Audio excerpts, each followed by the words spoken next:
Namaste, Hari Om everyone. So today I am going to talk about a very small topic that is very trendy nowadays. If you're talking about the Yin Yoga, so nowadays everyone want to practice Yin Yoga, and it's my experience, it's very necessary in your practice. You have to practice Yin Yoga, so it give a good balance in the energy of the body, like Yin and Yang energy balanced in your body. So you have to make the balance in your Yin and Yang practice as well. Clear?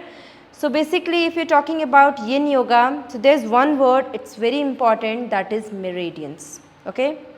Lots of people, they have confusion and they thinking about what is meridian and how we can work on the meridian. So basically, the meridians, it's similar like nadis.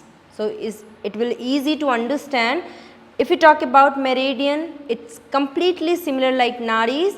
Nadis is Indian Ayurvedic concept, and this meridian, this is the Chinese TCM concept.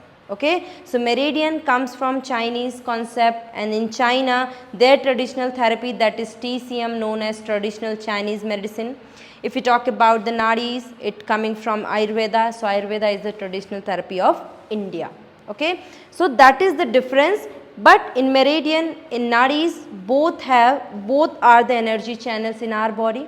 The energy and prana flow happens in both the channels, and both have the same goal, to improve the prana flow in particular channel, to improve the health or the disease of the body. Okay, so both are the same concept, but the goal is same, to treat the disease. So we working on meridian or nadis, anyone you can choose, but the goal is to treat the disease. Another thing, for Yin Yoga, it's the best concept to use the meridian. So to practicing Yin Yoga, you should know about the meridian. So just go and learn more about the meridian and do your Yin Yoga practice with the meridian concept. So it will give you more health benefit, and it can improve your lots of health issues in the body.